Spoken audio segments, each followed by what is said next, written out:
Merci de votre fidélité. Bienvenue. Mesdames et messieurs, voici les titres du journal. Dans un instant, donc, les titres de ce journal. Gestion durable des déchets à Conakry. Le Premier ministre s'est rendu ce jeudi à la décharge de Dar Salam dans la commune de Bessia. Une visite de terrain marquée par des annonces en faveur de la délocalisation de ces sites. Le président du CNT est à Genève en Suisse. Dr Dansa Kourouma participe à la 6e conférence mondiale des présidents de parlement. Une rencontre de haut niveau pour parler de la coopération interparlementaire et de la paix à travers le monde. Et enfin, lutte contre la mortalité maternelle. Conakry abrite les travaux du 11e congrès de la gynécologie et obstétrique. 2 jours autour de l'hémorragie post-partum à l'origine de plusieurs cas de décès chez les femmes. Voilà pour le sommaire. Bonsoir à tous. Le gouvernement guinéen intensifie donc la lutte contre l'insalubrité. Et ce jeudi, le Premier ministre s'est rendu à la décharge de Dar Salam, un site qui pose de réels défis sanitaires et sécuritaires. Une visite de terrain au cours de laquelle des annonces majeures ont été faites, notamment la fermeture progressive de cette décharge et la mise en place d'un nouveau plan de gestion durable des déchets. Ousmane Bangoura. Au cœur du Dar es Salaam, cette montagne d'ordures qui alerte depuis des années. Le Premier ministre Amadou Ouriba, accompagné de plusieurs cadres techniques, des élus locaux et des services de salubrité, s'est rendu sur ce site pour constater l'ampleur des risques. Objectif, enclencher une réponse rapide aux dangers sanitaires et sécuritaires que représente cette décharge en plein cœur de la capitale. Le chef de l'État, le général Mamadi Doumbouya, avait indiqué qu'il veut que la décharge de Dar Salam soit fermée. On a eu plusieurs réunions, des discussions, mais ce n'est pas encore fait. Aujourd'hui, il est indispensable que les instructions du président pour la fermeture de la décharge, que ces instructions soient appliquées le plus rapidement possible. Mais comme vous le savez, cela nécessite une méthode et une planification. C'est la raison pour laquelle, avec cette forte saison des pluies, avec des inondations, ce qui est urgent et ce que j'ai demandé au président de la délégation spéciale, au quartier et à l'ANSP, de nous indiquer les zones les plus sensibles, les zones de risque au cas où il y aurait eu éboulement. Il faut gérer l'assainissement de la ville de Conakry. L'assainissement de la ville de Conakry pose beaucoup de problèmes. Au-delà de cette visite, c'est une refonte globale du système de gestion des déchets que veut impulser le gouvernement. Du tri à la valorisation, la future stratégie veut faire des déchets une véritable source d'opportunités économiques. Une initiative saluée par les riverains.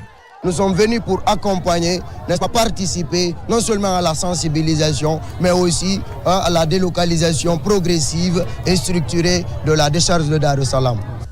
Dès la semaine prochaine, des concertations avec le secteur privé et les partenaires techniques seront lancées.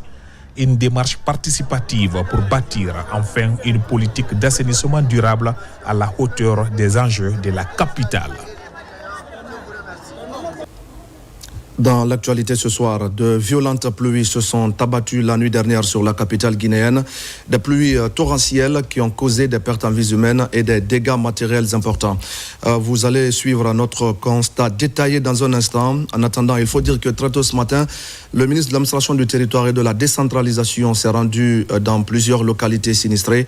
Face à l'étendue des dégâts et à l'urgence des secours, un comité de crise multidisciplinaire est mis en place pour organiser la réponse humanitaire. Amadou Touré. C'est à Kissos au Bas-Fond et à Antamarché, secteur Bas-Fond, où le pic a été touché. Dans ces endroits, des concessions presque dans le lit de ce marigot ont payé les frais de la forte pluie de la nuit dernière. Il a commencé à pleuvoir ici à 22h. 22h, j'ai vu que le volume d'eau ne fait qu'augmenter. À 23h, j'ai alerté tout le monde. J'ai dit, mais sortez, il y a la pluie. Le volume que je vois comme ça, c'est anormal. Entre-temps, il y a 2 troncs d'arbres venus. Ça coïncide directement la clôture. Dès que la clôture est effondrée, automatiquement, ceux qui sont par là, ça trouve que, l'alerte a fait que tout le monde a quitté. Face à cette situation, les autorités communales de Matoto et les responsables de l'Agence nationale de gestion des urgences et catastrophes humanitaires en Guiche sont sur pied pour évaluer l'étendue des dégâts. Ce que j'ai constaté physiquement de mes propres yeux, il y a eu trois morts, mais la police m'a rapporté que hier nuit, il y avait 2 autres corps qui ont été déjà transportés. Là où on se trouve actuellement, là, c'est dans le bas-fond même entre la commune de Tombolia et Matoto. Vous pouvez voir derrière moi, les images parlent d'elles-mêmes. Les constructions anarchiques. C'était de voir quelles sont les infrastructures qui ont été impactées, le nombre de citoyens impactés. Nous avons réquisitionné sur l'ensemble du territoire national 58 structures publiques, que ce soit les écoles, maisons des jeunes, et en cas d'inondation, pour que les gens quittent dans ces lieux à risque d'inondation pour venir se recaser et comment on appelle dans ces lieux publics. Une mission du ministère de l'administration du territoire et de la décentralisation conduite par le secrétaire général a aussi sillonné les endroits sinistrés et visité les familles endeuillées. Nous avons été dépêchés par le ministre de l'administration du territoire et de la décentralisation pour venir voir de visu ce qui s'est passé dans certaines familles après la forte pluie qui est tombée sur la ville de Conakry hier et voir les dégâts causés, les pertes en vies humaines également, et voir au nom du gouvernement ce qu'on peut apporter, mais également apporter notre soutien, notre compassion et manifester notre engagement auprès de toutes ces familles. Jusqu'à l'heure où nous quittions les zones sinistrées, aucun bilan exhaustif fiable n'avait été présenté par le gouvernement à travers ses services appropriés sur les cas de mort, de disparus et la situation des dégâts matériels. Voilà donc pour cette mission du ministère de l'administration du territoire et de la décentralisation qui était sur le terrain. J'ajoute donc que plusieurs quartiers de la capitale ont été submergés, des concessions en partie détruites, des routes coupées à quelques endroits, à Lambani, à Sangoya ou encore à Kisosso. Ces pluies torrentielles ont presque tout ravagé sur leur passage, faisant des morts et entraînant d'importants dégâts matériels. Le constat détaillé avec Mamadou Saliouba et Youssouf Kamara. Inconsolable, elle pleure la disparition de ses enfants emportés par les eaux tard la nuit. Ici à Sangoya Mosquée, la famille Sangaré a été surprise par les eaux de ruissellement suite aux fortes précipitations.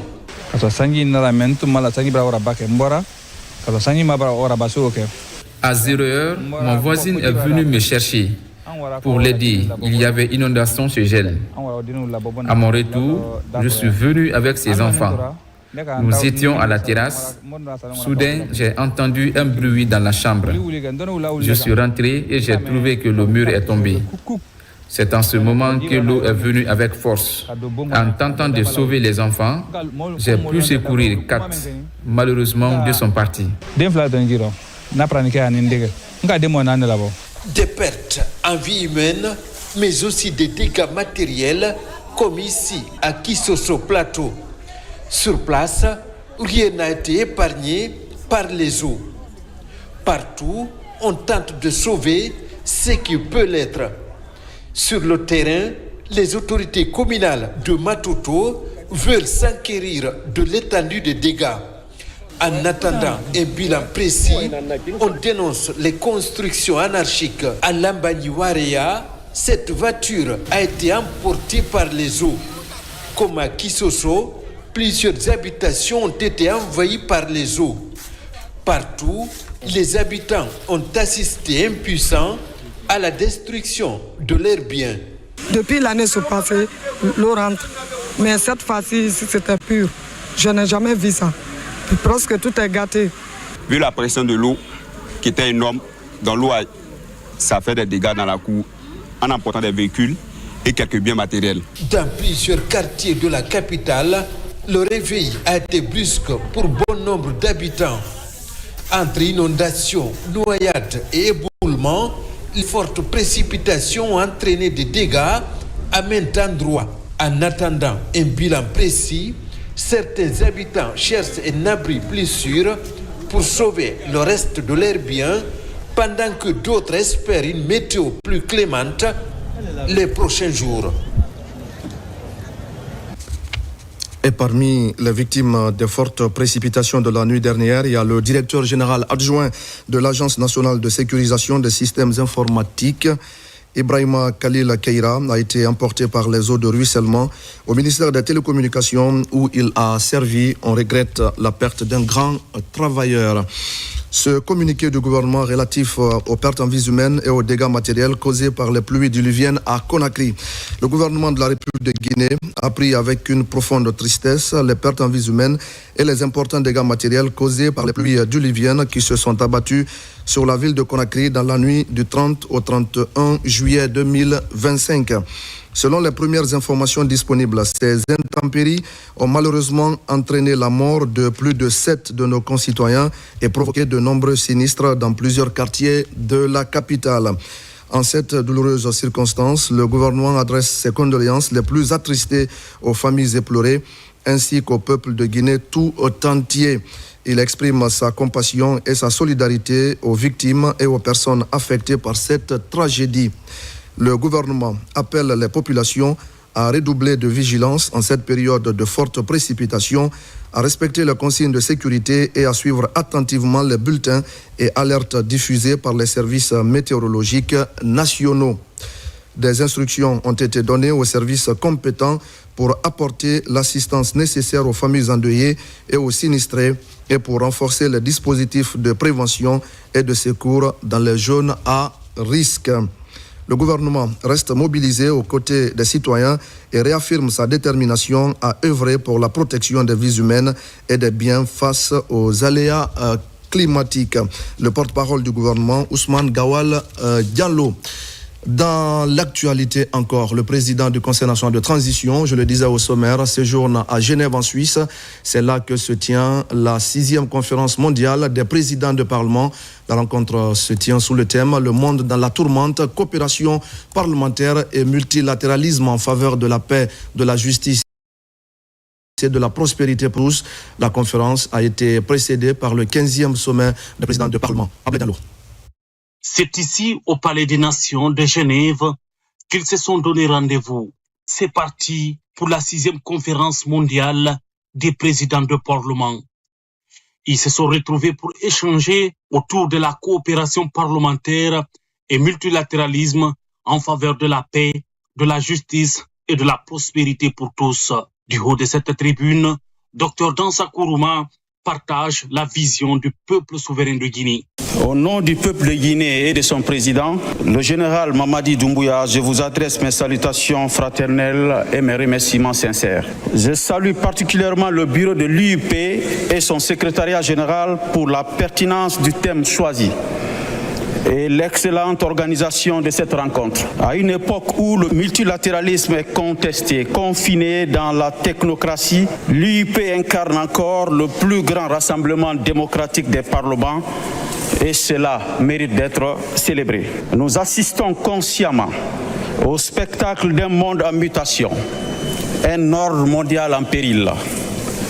Pourtant, la souveraineté véritable ne se mesure pas au rejet des engagements internationaux, mais à la fidélité des dirigeants aux pactes internationaux librement consentis au nom des peuples dans le cadre du droit international. Les parlements, piliers de la démocratie mondiale, dans ce climat délétère, les parlements doivent redevenir les bastions de la démocratie, de la paix et des libertés fondamentales. Nous, parlementaires, avons la responsabilité de porter la voix des peuples sur la scène internationale, concilier engagements globaux et réalités locales, transformer les aspirations citoyennes en politiques publiques concrètes. Nous devons aussi être un rempart contre toutes les formes de dérive dans la gouvernance mondiale. Cette autre conférence marque l'aboutissement de 2 années de travail d'un comité préparatoire. Elle est aussi l'occasion pour les chefs de délégation de formuler des plaidoyers en faveur d'une coopération fructueuse basée sur le principe d'égalité et d'équité. Le multilatéralisme, non pas le problème, mais c'est la solution. Ce n'est pas le multilatéralisme qu'il faut condamner, mais son usage biaisé. Ce que nous devons promouvoir, c'est un multilatéralisme rénové, plus juste, plus solidaire et plus représentatif. L'Afrique en général a été et continue à subir les conséquences du multilatéralisme de domination ou l'unilatéralisme, brandi tout le temps par certains États devant l'oscillance des institutions internationales qui sont pourtant les garants. C'est pourquoi je plaide pour le renforcement des mécanismes de coopération économique plus juste et plus équitable. La mutualisation des expériences positives dans la gouvernance. Conformément à cette approche inclusive de l'Union interparlementaire, cet événement devrait contribuer à combler le déficit démocratique dans les affaires internationales. Et puis le Royaume du Maroc célèbre le 26e anniversaire de l'accession au trône de Sa Majesté, le roi Mohamed VI. C'est une date symbolique qui mobilise les Marocains dans le pays et même au-delà des frontières. En Guinée, la cérémonie a réuni plusieurs personnalités du pays, le corps diplomatique, mais aussi les amis du Royaume chérifien. Tous sont venus réaffirmer le bon rapport avec le Maroc et accompagner la célébration. Moussa Bangoura et Makeme Dozo. Le 30 juillet marque un grand événement pour le Royaume du Maroc. Cette date marque l'intronisation de Sa Majesté, le roi Mohamed VI. Pour la célébration de ce 26e anniversaire, l'ambassade du Maroc invite le gouvernement, le corps diplomatique et les amis du Royaume chérifien. Votre présence nombreuse nous honore.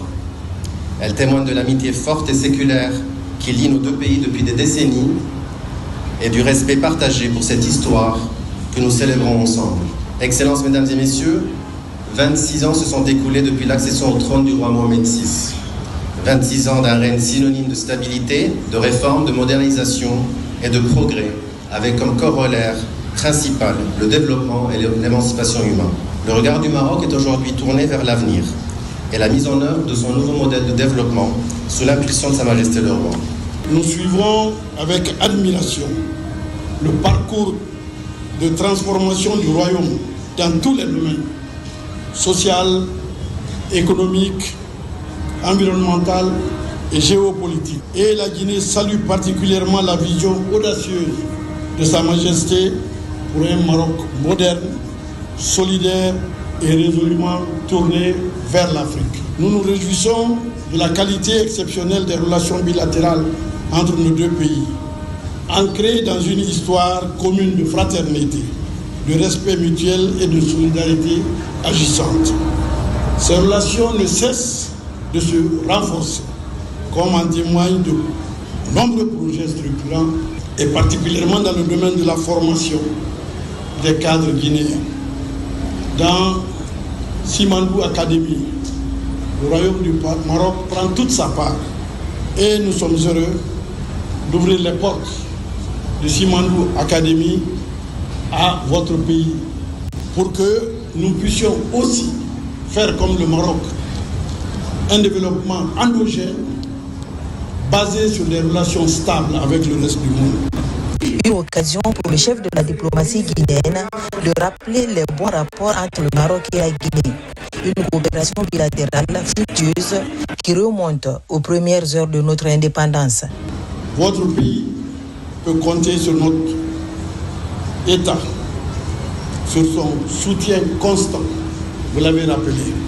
Lorsque la question du Sahara s'est posée, la Guinée a été un pays qui avait affirmé clairement sa position. L'Afrique n'oublie pas qu'elle a été divisée, subdivisée par la colonisation. Nous ne pouvons donc pas nous battre entre nous pour les conséquences de quelque chose qui a été décidé sans nous et contre nous. C'est pourquoi la Guinée a été claire. Ce sont les mêmes peuples. Et donc la marocanité du Sahara.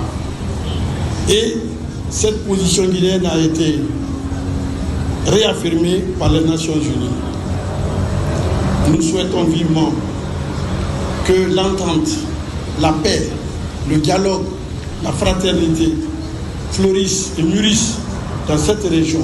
Je tiens à souligner l'engagement du chef de l'État, son Excellence le général Mamadi Doumbouya, à faire tout ce qui est humainement possible pour que nos relations avec votre pays, monsieur l'ambassadeur, non seulement se renforcent, mais se pérennise. Cette fête a été rehaussée par la présence du chef du gouvernement, Amadou Riba, de plusieurs anciens premiers ministres, des membres du CNRD et ministres aux côtés de l'ambassadeur du Maroc pour fêter les 26 ans du trône de Sa Majesté, le roi Mohamed VI. À l'intérieur du pays, plusieurs chantiers sont ouverts pour le bien-être des populations, des initiatives impulsées par le chef de l'État et qui poussent dans divers domaines. Sur le terrain, une équipe du bureau du suivi des priorités présidentielles vient de sillonner la savane guinéenne, le site qui abrite le projet d'interconnexion Guinée-Mali à Sigiri. L'autoroute de Kankan sont visitées et les résultats sont appréciés. Diamokaba. Bientôt, l'objectif sera atteint. Donner du courant dans la région de Kankan, 24 heures sur 24. Sur le terrain, plus de répit pour le bureau de suivi des priorités présidentielles au contact des entreprises contractantes. Première étape, la ville de Sigiri. Sur ces installations imposantes du plan d'interconnexion Guinée-Mali, le résultat élargit le champ des possibles pour renforcer l'offre en énergie. Il y a les travées arrivées Foumi, il y a travées Foumi 1 et travées Foumi 2. Il y a les travées Transfo 1, il y a les travées couplage, il y a les travées Transfo 2 et aussi les travées Sanarakoba qui va aller vers du côté Mali, il y a 1 et 2. Et puis nous avons aussi les deux transformateurs de 40 MVA chacun, donc, qui sont installés au poste de... À Kankan, même ambition pour évaluer des initiatives présidentielles, cette fois dans le domaine des infrastructures routières, sur le chantier des travaux de construction de 2x2 voies de 12 km. Le rythme s'accélère. En visitant les points d'observation, le coordinateur adjoint du bureau de suivi des priorités présidentielles insiste sur le respect des cahiers de charges. Globalement, les travaux se déroulent dans de bonnes conditions et nous nous acheminons vers l'atteinte des résultats. Nous, au niveau du bureau de suivi des priorités présidentielles, un de notre objectifs, c'est de s'assurer que l'ensemble des promesses tenues par M. le Président de la République à l'endroit de la population puissent être concrétisées et que ces projets puissent bénéficier valablement à l'ensemble de la population guinéenne. Fin du périple de supervision, l'aérodrome de Kankan, un projet au cœur des priorités du CNRD pour relancer le trafic aérien sur le plan national. Par cette visite guidée, la volonté politique forte du président de la République, général Mamadi Doumbouya, est affichée pour moderniser des infrastructures aéroportières, s'assurer de l'état d'avancement de tous ces travaux. Voilà la feuille de route du BSPP. On va parler ce soir encore de la campagne de vulgarisation du projet de nouvelle constitution avec tout d'abord le ministre de l'Habitat qui est sur tous les fronts. Mori Kondé était récemment à Koubia où il a conféré avec les administrateurs locaux ainsi que les citoyens. Au centre des attentions, le contenu du projet de nouvelle constitution, le document dont le contenu a été largement expliqué pour qu'il soit compris par les populations. Moussa Kouyaté. Le ministre de l'Urbanisme, de l'Habitat et de l'Aménagement du territoire, chargé de la récupération des domaines spoliés de l'État dans cette étape, est allé à la rencontre des populations, des autorités communales et administratives de Koubia. Il poursuit le même exercice d'explication du contenu du projet de nouvelle constitution. Mesdames et messieurs, ce projet de constitution qui vous est proposé n'est pas un texte réservé à une catégorie de citoyens. Il est notre contrat social, le socle de nos droits et devoirs, le miroir de nos valeurs communes. Il doit être approprié par tous. À Koubia, Mori Kondé est revenu sur l'importance de ce document qui va imprimer un nouvel élan au développement de la Guinée.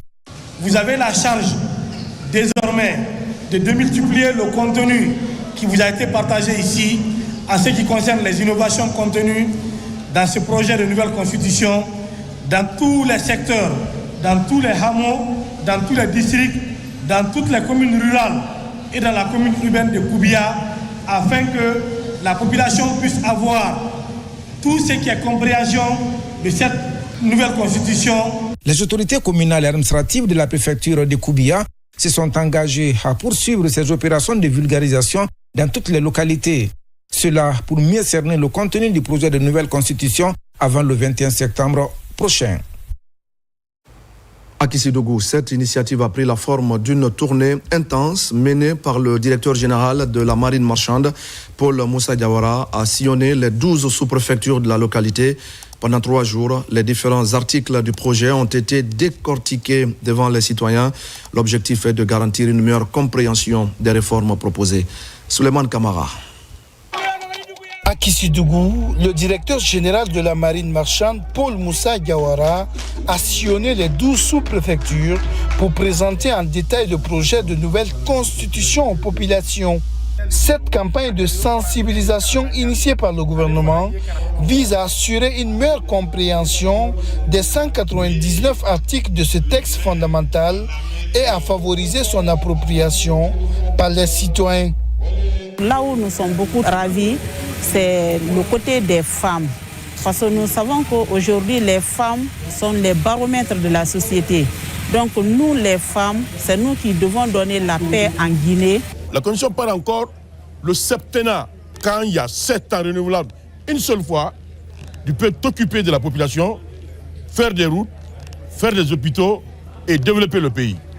Devant des populations attentives, Paul Moussa Diawara a présenté les innovations majeures de la nouvelle constitution afin d'en féliciter la compréhension et l'appropriation par tous. Je pense que personne n'a été laissé à marge. Cela est important. Nous saluons ce projet de nouvelle constitution et nous pensons que c'est important de le vulgariser ici. On partira dans l'ensemble des sous-préfectures de Kissidougou pour expliquer le contenu de ce nouveau projet de nouvelle constitution. La constitution, c'est la loi suprême. C'est la loi des lois, c'est la mère des lois.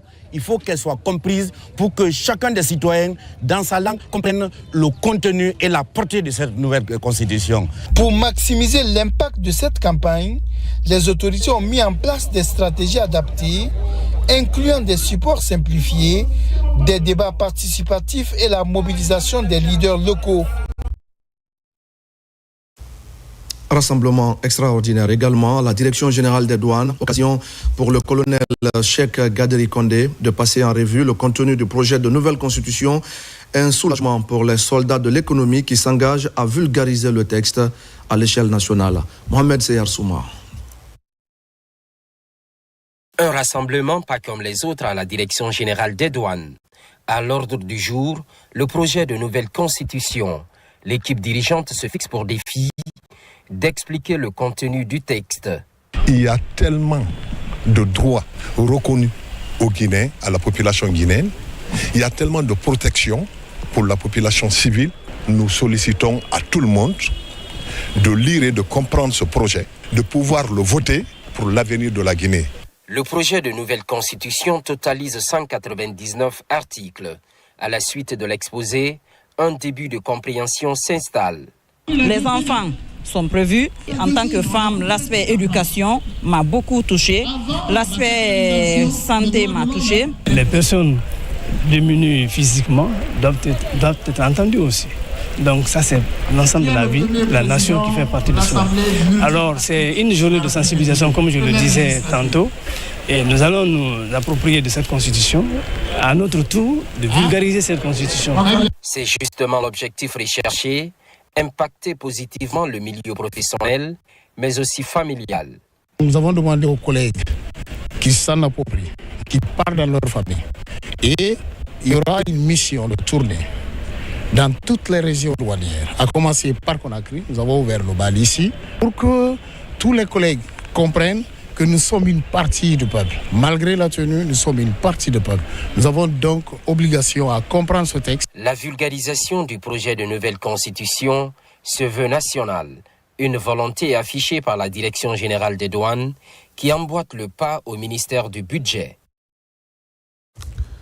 Au même moment, la structure Esprit CNRD poursuit la campagne de vulgarisation porte à porte. Il y a quelques jours, les membres de la plateforme étaient dans la commune de Matoto où ils ont sillonné plusieurs ménages. Partout, le contenu du projet de nouvelle constitution a été expliqué. Alpha Siagaba. La vulgarisation du projet de nouvelle constitution dans la commune de Matoto.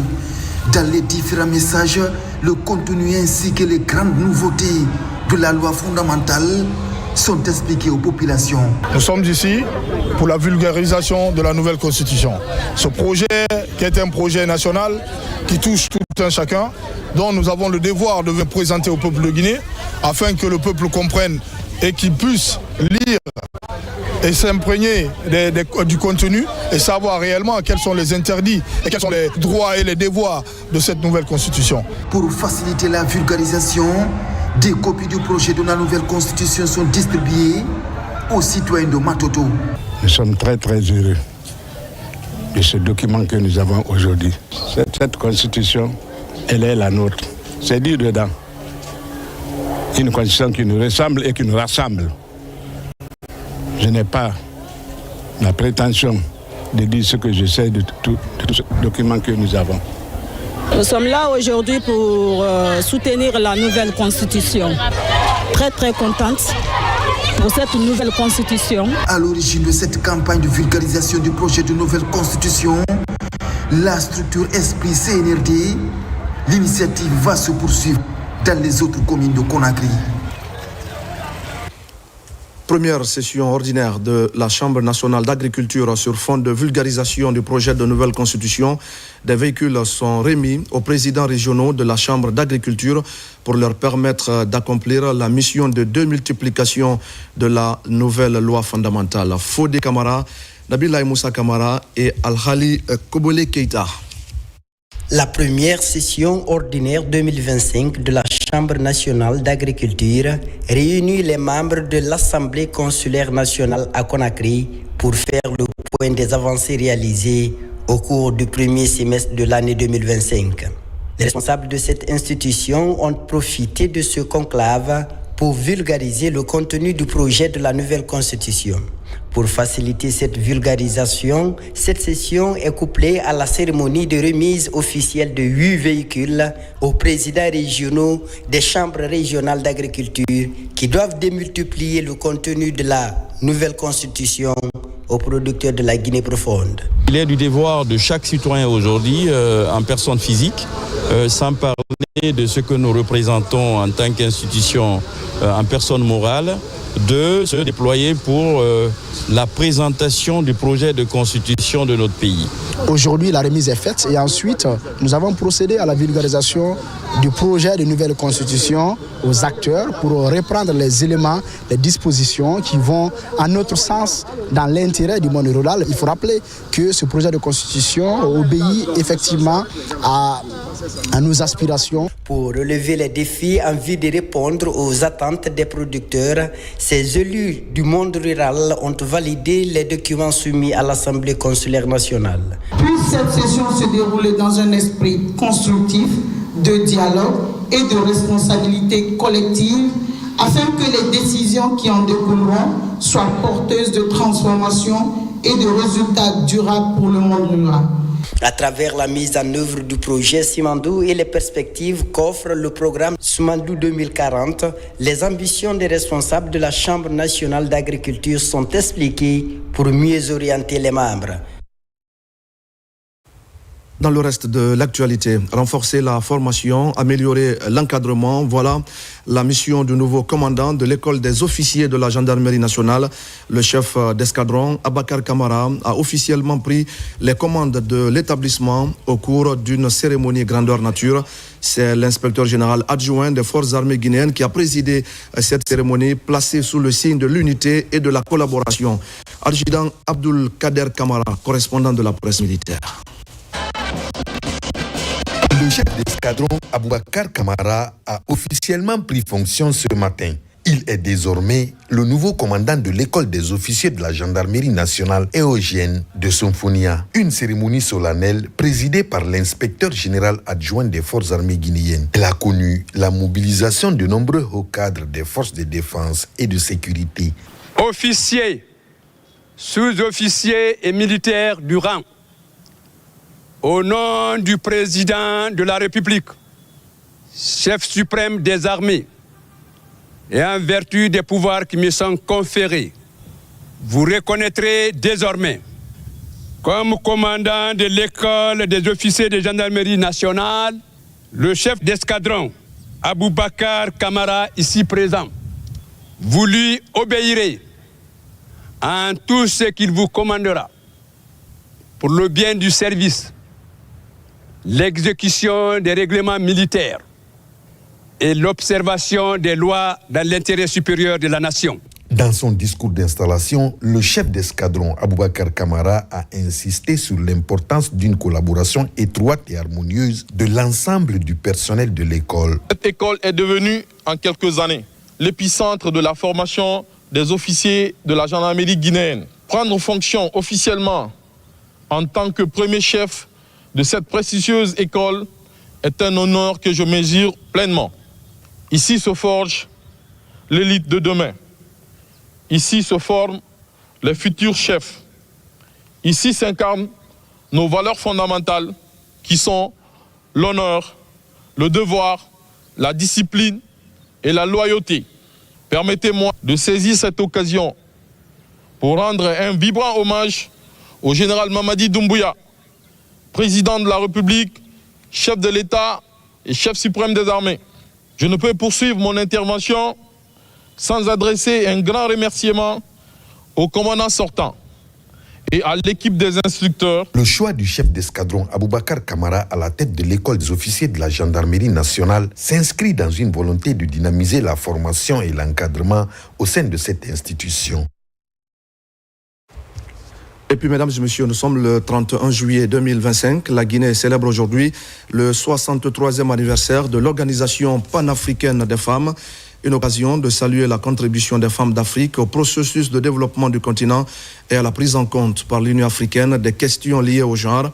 Pour l'occasion, les autorités réaffirment leur volonté à promouvoir l'égalité, la justice et l'autonomisation des femmes.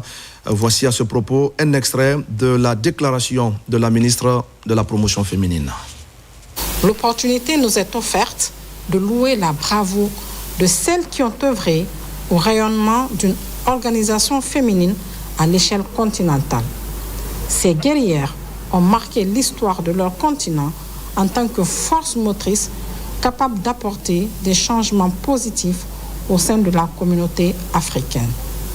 C'est avec honneur et humilité que nous rendons hommage à notre compatriote Feu Aga Jeanne-Martin Cissé, qui, consciente du rôle primordial que la Guinée a joué dans l'émancipation de l'Afrique tout entière, a héroïquement assuré la présidence de la première organisation africaine des femmes dès sa création en 1962.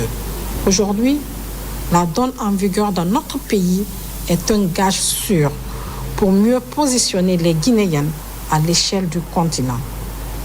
S'inscrivant dans la logique des panafricanistes, Son Excellence, Monsieur le Président de la République, le général Mamadi Doumbouya, multiplie des gestes visant à renforcer le pouvoir des femmes.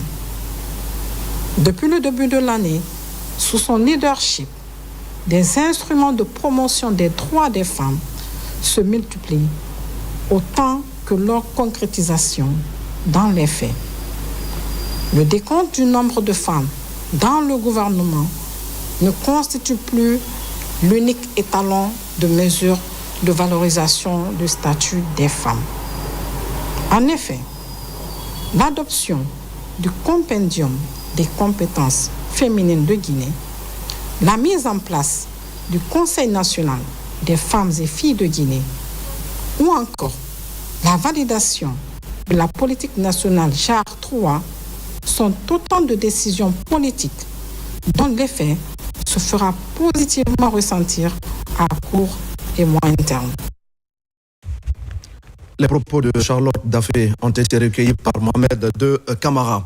Ouverture ce mercredi du 11e congrès de la gynécologie obstétrique, des journées scientifiques qui regroupe près de 200 médecins guinéens étrangers.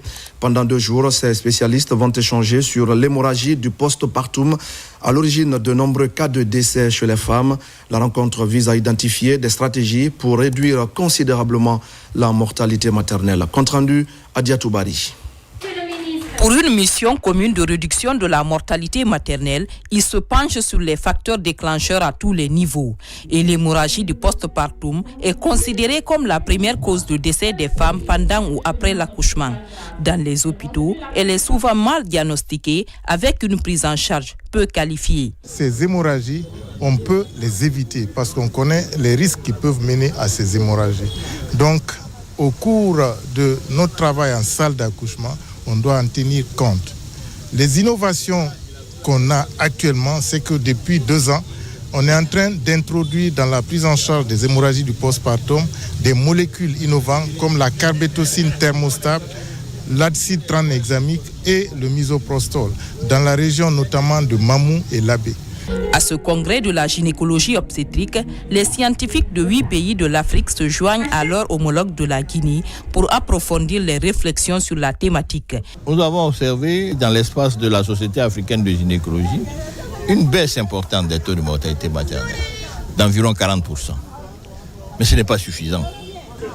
Parce qu'il y a des mesures simples à prendre, une organisation pratique à mettre en œuvre. Ces journées scientifiques constituent un moment fort pour la communauté médicale guinéenne, en particulier pour les spécialistes de la santé de la femme. Elles offrent une plateforme précieuse pour la réflexion collective sur les défis et les opportunités liées à la santé maternelle. Depuis 2016, la Guinée affiche un taux de mortalité maternelle de 550 décès pour 100 000 naissances vivantes. Ce congrès recommande au ministère de la Santé et les partenaires d'entreprendre de nouvelles actions fortes pour inverser la tendance. Comme engagement, renforcer les capacités de prise en charge obstétricale dans les structures sanitaires, je l'ai dit, élargir l'accès au dépistage gratuit et précoce des cancers du col de l'utérus et du sein à travers les campagnes communautaires. Durant 2 jours, les sous-titres comme les cancers gynécologiques et mammaires, de plus en plus fréquents, vont être débattus pour réduire leur fréquence. Merci à Adia Toubari pour toutes ces explications. Et puis, il est l'une des nouvelles figures du gouvernement guinéen. Nous vous proposons ce soir le portrait du tout nouveau ministre de l'Énergie.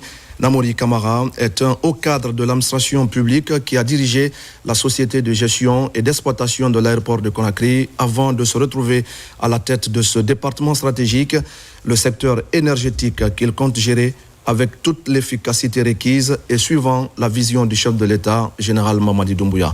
Son portrait avec Nabi Camara. Namori Camara, c'est l'actuel ministre de l'Énergie et président du conseil d'administration du Fonds d'entretien routier FER. Lui, il a plus de 20 ans d'expérience dans les secteurs publics et privés en Europe, en Afrique et au Moyen-Orient. Il a précédemment occupé le poste de directeur général de la société de gestion et d'exploitation de l'aéroport de Conakry, SOGEAC. Diplômé en sciences de gestion et en droit international des affaires à l'université de Dakar, Namori Camara entame sa carrière en 2001 à l'unité d'audit DDI, rattachée directement au cabinet du ministre de l'économie et des finances. Après cette première expérience dans la fonction publique, il oriente sa carrière vers le secteur aéronautique en rejoignant la multinationale AOG, leader mondial de l'information et de l'analyse aéronautique. Il y gravit les échelons pendant plus de 16 ans, jusqu'à occuper le poste stratégique de directeur des ventes internationales pour l'Europe, l'Afrique et le Moyen-Orient. Connu pour sa polyvalence, son leadership et sa fine connaissance de l'environnement des affaires, Namori Camara est également l'auteur de plusieurs articles sur le développement économique en Guinée et en Afrique. Il a par ailleurs animé de nombreuses conférences à l'international. Enfin, en tant qu'ancien directeur en charge du Moyen-Orient, il a acquis une solide expertise dans les affaires aéronautiques et a contribué à la signature de nombreux contrats d'envergure. Son initiative la plus marquante demeure l'institutionnalisation du Guinea Investment Forum, le tout premier forum d'investissement de la République de Guinée qui a ouvert de nouvelles perspectives économiques pour le pays. Dans l'actualité encore, présentation et validation des outils de prévention sur la capture et la consommation des pangolins à Ziama. L'événement mobilise les communautés riveraines, les autorités administratives ainsi que les partenaires du gouvernement La Fondation Leventis appuie cette initiative de Fauna and Flora International en collaboration avec le ministère de l'Environnement et du Développement durable. Lancé Kamisoko. Inscrit dans le cadre de la politique du gouvernement en matière de gestion de la biodiversité en Guinée, la présentation et la validation des outils de prévention et de capture des pangolins mobilisent les communautés riveraines de la forêt Diamant, les autorités administratives et élus locaux, ainsi que les partenaires Aseredou, Fauna and Flora International FFI, dirigent les débats en collaboration avec le ministère de l'Environnement et du Développement durable à travers le centre forestier de Zérekoré. De renforcer les capacités des cadres qui sont venus ici et les partenaires pour appréhender les outils de prévention et de capture de pangolins. Le Diamant a été classé comme patrimoine mondial de la biodiversité depuis les années 1940. Notre rencontre ici s'inscrit dans le cadre de la protection d'une de ces ressources qui font la fierté de ce massif. Il s'agit de la protection intégrale du pangolin.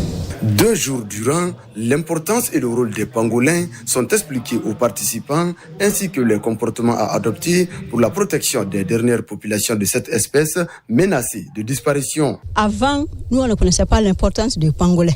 Les gens tuaient n'importe comment, on mangeait comme on voulait. Mais à l'issue de cet atelier que je viens de suivre, vraiment j'ai connu que le pangolin est important. Les pangolins, il faut de savoir que ce sont des espèces rares, très menacées. Et à Diamant ici, nous avons la chance d'avoir le pangolin à ventre blanc. Donc nous sommes là aujourd'hui, c'est pour la protection de cette espèce vulnérable. Regroupant les communautés riveraines de la biosphère de Diamant, autorités administratives et partenaires du gouvernement, cette rencontre bénéficie de l'appui financier de la Fondation Leventis pour la protection des pangolins. Et puis le directeur général de l'Office national de formation et de perfectionnement professionnel, depuis quelques jours maintenant à l'intérieur du pays, à Farana, Mohamed Lamine Keita a assisté à la clôture de la formation des conducteurs d'engins et des agents de sécurité sur le code de la route et sur la conduite défensive et préventive. L'initiative financée par son institution est portée par le ministère des Transports afin de réduire les cas d'accident dans la zone. Moussa Komara. À Farana, la formation en sécurité routière s'impose comme un outil essentiel pour sauver des vies.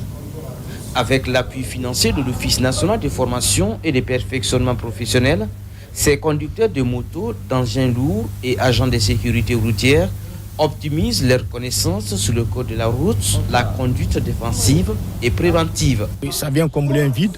On a compris ici que même au bord de la route, tu vas voir les gens, les motards qui circulent à pieds nus ou bien avec les repose-pieds. Ils ne connaissent pas le code de route. Puis c'est les mineurs qui conduisent les motos. Ils n'ont pas de permis de conduire. C'est avec surcharge. Et vous allez voir aussi les gros porteurs ou les minibus qui mettent les gens dans les véhicules, mettent les bagages. Après, ils prennent encore les apprentis. Ils déposent sur le toit du bagage. Donc, ils ont initié cette formation pour pouvoir combler tous ces vides-là. Nous avons vu les éléments indispensables, n'est-ce pas, à la conduite. C'est-à-dire, en tant que conducteur, qu'est-ce que vous devrez faire pour éviter? Parce que la conduite n'est pas une course de vitesse. Ce n'est pas un trophée à gagner. Donc, tout le monde veut quitter chez lui sain et sauf et se retourner sain et sauf. Une quarantaine de chauffeurs d'agents de sécurité routière sont concernés par cette approche pédagogique.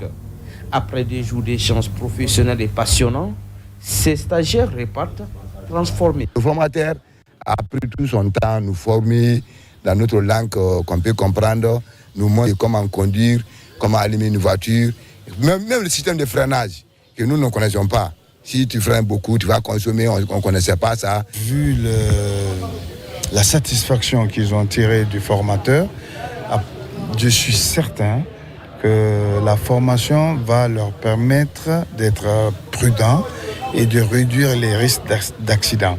Ces stagiaires promettent de divulguer le contenu de cette formation pour réduire les pertes de vie à 140.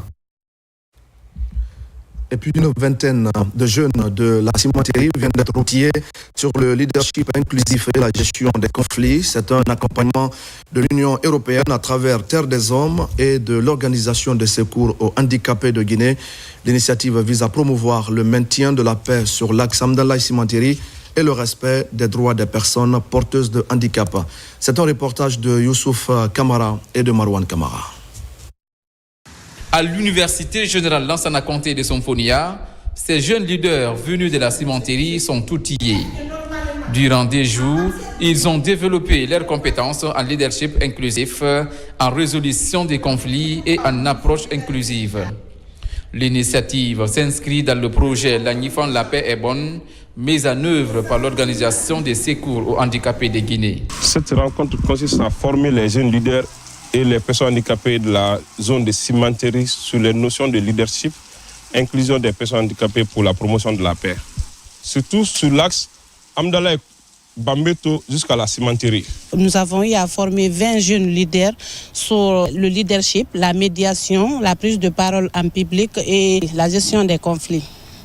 À travers cette formation, ces jeunes leaders sont désormais capables de promouvoir le respect des droits des personnes à mobilité réduite et le maintien de la paix sur l'axe Amdala et Cimenterie. Nous avons compris ici que l'handicap n'est pas une fatalité, mais seulement une question de circonstances et de moments. Lutter contre la violence, les conflits, parce que ça fait partie de certaines de leurs thématiques. Nous félicitons très bien leur initiative. Cette formation nous a renforcé de l'avantage. Comment être leader pour pouvoir faire aussi la médiation dans la résolution des conflits, dans les communautés aussi. Financé par l'Union européenne à travers Terre des Hommes, ce projet compte équiper les jeunes leaders avec les connaissances nécessaires pour créer des environnements inclusifs et œuvrer à la paix dans leur communauté.